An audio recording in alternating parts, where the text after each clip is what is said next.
Hi, Mitch. I know it was a few days ago, but you just able to sort of talk us through that final over to Andre Russell early in the T20s and what your mindset was heading into that over? Not go for 11 runs. I mean, as I said that night, bowling at the death in white ball cricket's certainly been a job of mine for the vast majority of my white ball career. So, look, there's times that I've got it wrong. There's times I've got it right in the past, and so it was.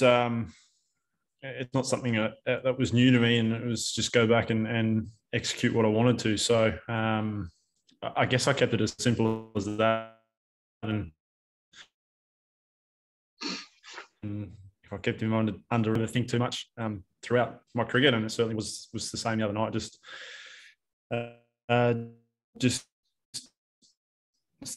as I turn at the top of my mark, know what ball I want to bowl and execute it, and if I can do that, we'll win. Is it, with so much focus on T20 cricket at the moment, is it going to be a bit of a challenge to switch back into the longer format for the next week? Personally, no. I don't think it changes too much for me in white ball cricket.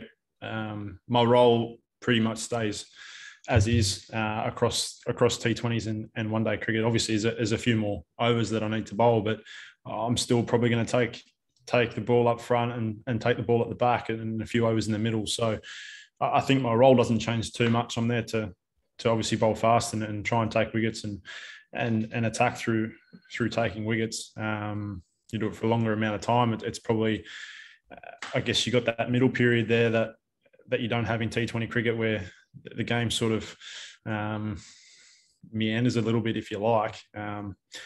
So yeah, look, it's going to be interesting. I certainly haven't played too much one day cricket. Same with the T20s, really, over the last little while. But I think it probably. I'm not sure whether it's suited or not, but T20s obviously is certainly suited, or a format that the West Indies excel highly at. So their personnel might change a little bit. I'm not too sure what their team will shape up to be. Obviously, we've got the same squad to choose from. So whether we go in the same sort of balanced group, I guess we'll find out in the next couple of days. Thanks, Mitch. Cheers. Big Mel. First of all, can I ask you, Dr. Cole, about injury updates? Finchy and the other two guys? No updates, Mel. McDermott should be fine. Agar is still in rehab. And Finch, no, he did some light training today, but there'll be there's no official update on him today, mate. Okay, thank you.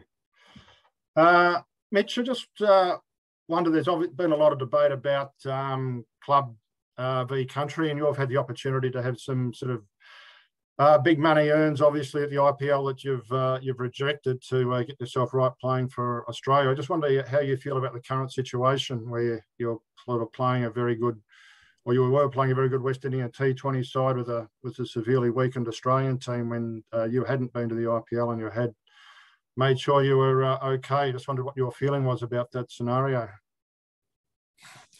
I've got my own personal views, but at the same time, it's each of those guys are going to have different situations, which I guess determine their decision on this tour.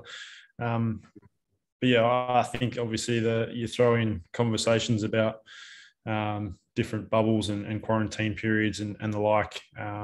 Obviously, that would have come into some guys' decisions.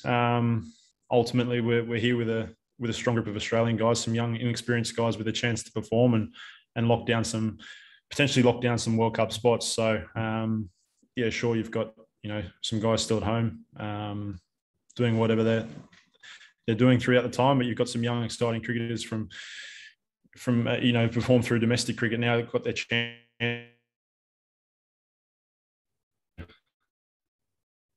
to down that spot, so it's exciting for them. I guess the depth of Australian cricket giving these guys some experience playing against a really strong West Indian side, certainly the T20s, and now moving on to the one days. So I guess I've certainly got my own opinions that I'll keep to myself, but yeah, for the moment, it is what it is. We've got this group here. We're looking to still win series, and we've got some things to improve on from the T20s, which hopefully we can do in these one-day games. So what was the thought processes that you went through about yourself in terms of the IPL in recent years and the opportunity to obviously had big earns for a couple of months' work compared to sort of getting yourself right, and obviously being a fast bowler takes a heavy toll on your body? Yeah, it does. It's I guess the way that I've always looked at it is, or for a few reasons. I'm a multi-format player, and those are a few of those weeks where we can refresh and get away from the game and refresh mentally and physically. At least my wife plays as well, and we have conflicting schedules, and it's a lot of the time that's the only period of time through a year we can spend together at home. So there are a number of the reasons. Spending some time with family and getting away from cricket just to refresh are probably a couple of reasons. And I guess over the last few years I've used that time to do so I can be at my best or be ready to go for Australian duty and not have to pick and choose through tours. So that was certainly, again, the case the previous IPL, and I'll just keep assessing it year by year and see what the schedule looks like and where I'm at with my cricket and my body, and then just I guess see how we go from there. Because being a multi-format player obviously creates some interest sort of leading into the summer, because the World T20 sort of, if you still have to do 2 weeks of quarantine, then run straight into that first test in Afghanistan. Can you see yourself or any of the bowlers being ready to go in a test match coming out of quarantine and without any sort of workload sort of behind you? We'll still have some workload stuff there. It's not like we're not playing cricket. But yeah, look, it creates an interesting challenge. One I'm sure Cricket Australia are certainly working on in the background, along with a few governments, if you like, and what that might look like for the start of the summer. In terms of the bowling and the workloads, it wouldn't be the first time that certainly myself, Josh and Pat haven't played any red ball cricket leading into a summer. So that certainly isn't a new one for us. We've done that in the past, and whether it be finding ways to either work on your red ball skills or get some workloads up in around, obviously, that period of T20 cricket in the World Cup. No doubt they'll be pushing for some sort of exemptions in terms of quarantine, where we have done in the last couple of stints, guys coming back from the IPL, the Australian team coming back from the UK. We all trained in quarantine there, and there were periods of time where we were able to get our workloads up. That's something that I was involved in the 2 weeks we had in Adelaide after the UK tour. It was predominantly red ball focused training and workload training. So yeah, look, obviously at this stage in time, and what I'm aware of that period could look like, it's almost either an overlap or straight out of quarantine into red ball cricket. So look, it's there's a lot of water to go under the bridge there in terms of organisation and that sort of thing. But yeah, look, Test cricket's still the pinnacle, certainly in my eyes. So yeah, hopefully we can sneak both a World Cup and a Test match in. But we'll play the cricket in front of us at the minute, and hopefully Cricket Australia and the likes can organise that for us as well later down the track. And last one from me, the 6 tests in the summer. Can you see the Quicks or managing, or any of the Quicks playing the full 6 tests? And I was a long way away, obviously, so I didn't know how you were feeling. But from the outside looking in, you look pretty cooked. You particularly at that last test against India. Yeah, well, I think that's probably the nature of Test match cricket. Navigating a few bubbles and whatnot, and certainly the I guess a few outside things going on in my life away from cricket as well. So yeah, look, it throws up another interesting discussion there in terms of 6 Test matches, and obviously what we saw through the last summer, we had a few guys, obviously with the squad. Michael Nessa was there for the whole time, and he certainly continues to impress in domestic cricket and waiting for his chance on the international scene. James Pattinson as well, who was around the group. So we certainly have a group of fast bowlers. There's certainly other guys around pushing for selection, along with those two and the three of us who've been around a little while as well. So, yeah, I think it goes on to points that Peter Siddle mentioned the other week, and something that we did in England was have a squad of bowlers, and I think only Pat was the only one who played that whole Ashes series in England, and they sort of, whether it was through matchups, through conditions, or the physical capacity of guys to get through series, that's certainly, I guess, one that's probably on the discussion table for the staff and for the selectors. No doubt all the players will want to play every game, so that's a hard one to take the ball out of someone's hand. But I think certainly the mindset of the fast bowlers is wanting to win series. So I guess we'll see how that pans out through the rest of the summer, and obviously with some cricket before the test match summer as well, that we'll see how guys are going. Thank you. Thanks, Colin. Mitch. You spoke before the series about finding a rhythm in T20 cricket. How do you feel after getting those 3-4 matches under your belt? Yeah, it was nice to play a few games on the back of one another. It's obviously quite a quick series, if you like, with the 5 games and a couple of practice games all in the space of sort of 12 days or something like that. So I think there was still a large amount of good stuff from the group. Obviously, the results or the series scoreline probably didn't reflect that, but we certainly should have won the first game.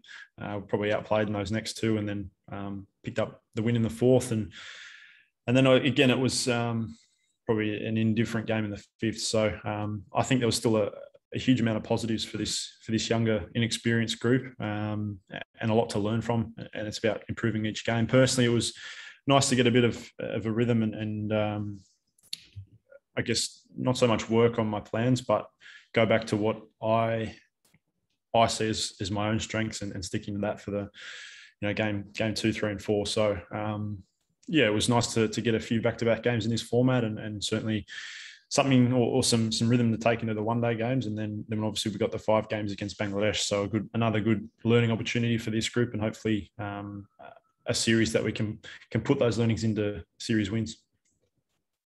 I guess I was just going to quickly ask about Mitch Marsh. Obviously, big positive for him, leading run scorer and also leading wicket taker. What did you make of his series?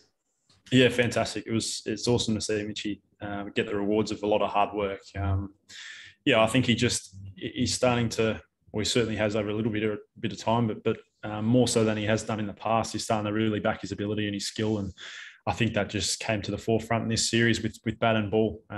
He was fantastic, and certainly a huge positive for the group was his form and performances with bat and ball. So, yeah, look, a huge reward for no doubt a lot of hard work for Mitch, and it was fantastic to see him do so well. Dan Brettig, welcome on board to Fairfax, Mr. Brettig. Thank you, Cole, and g'day, Mitch. Just a question about, I suppose, role specialisation. Often you find in the Australian T20 team, guys who may have a specific role in there for their club side, their BBL side, come in and maybe asked to do something different for Australia. You talked before about bowling at the death. Is it something that you do consistently, and that obviously helps you? So how do you see that, I suppose, challenge for other players coming in, where they may occasionally have to do something different to what they've done in other T20 cricket, say at club level? Interesting question. I guess it's something that perhaps in Australian T20 teams in the past, we haven't really haven't done that so well, perhaps. Whether it be, you sort of have teams where you've got 5, 6 openers in your batting lineup who come out of the highest run scorers of BBL or guys that have performed really well in international cricket.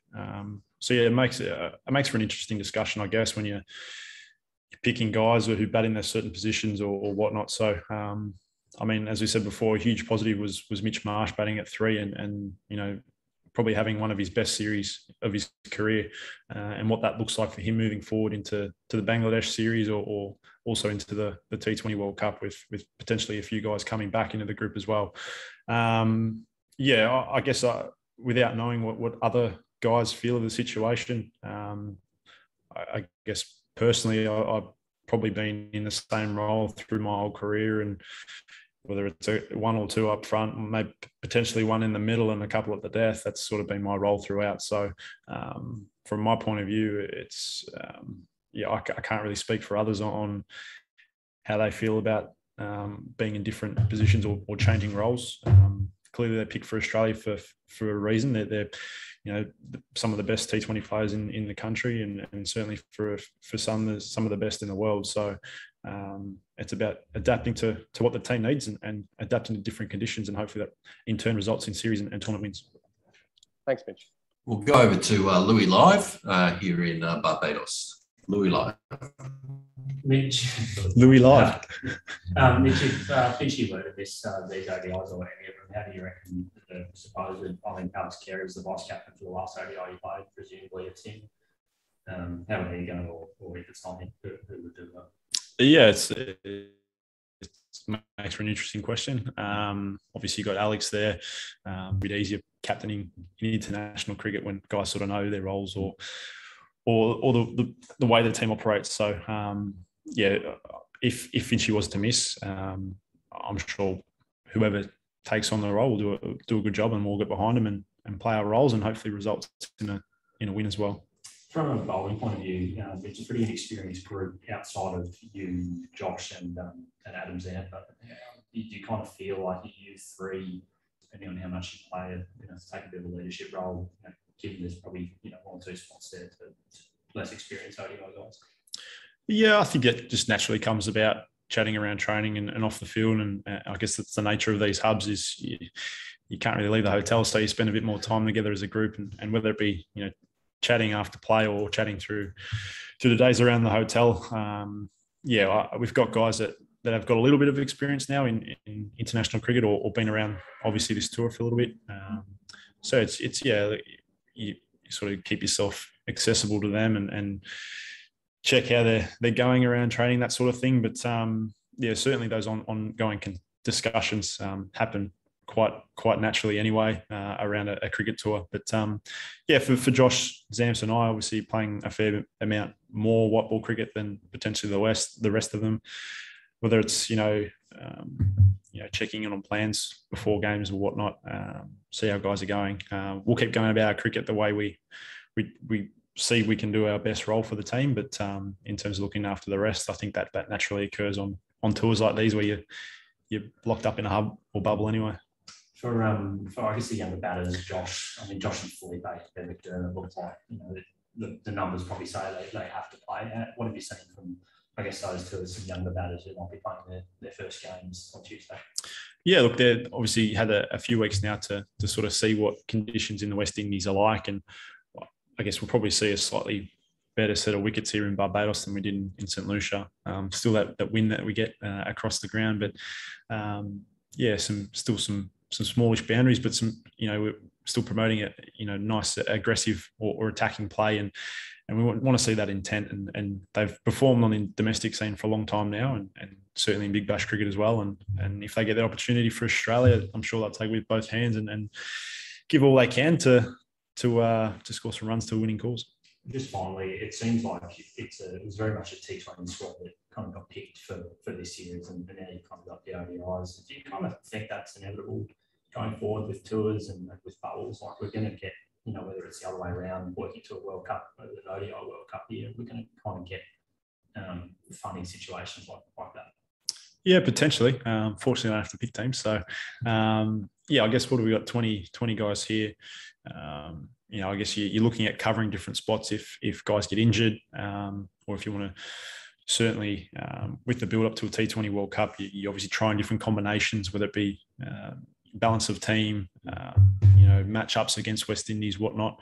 It makes for an interesting discussion about, I guess, if guys are suited to one format or the other. I think we certainly cover all the bases in both formats in this group. You've got plenty of all-rounders. You've got a good mix of fast and spin bowlers. You've got some experienced batters in amongst some inexperienced batters to learn off one another as well. So, I think it's certainly a group of guys that we've got here to win series for Australia. At the same time, it's about building that experience and hopefully, that those learnings can happen really quickly, and we can develop some really successful international players along the way. Awesome. Thanks, Louis. Thanks everyone on the line.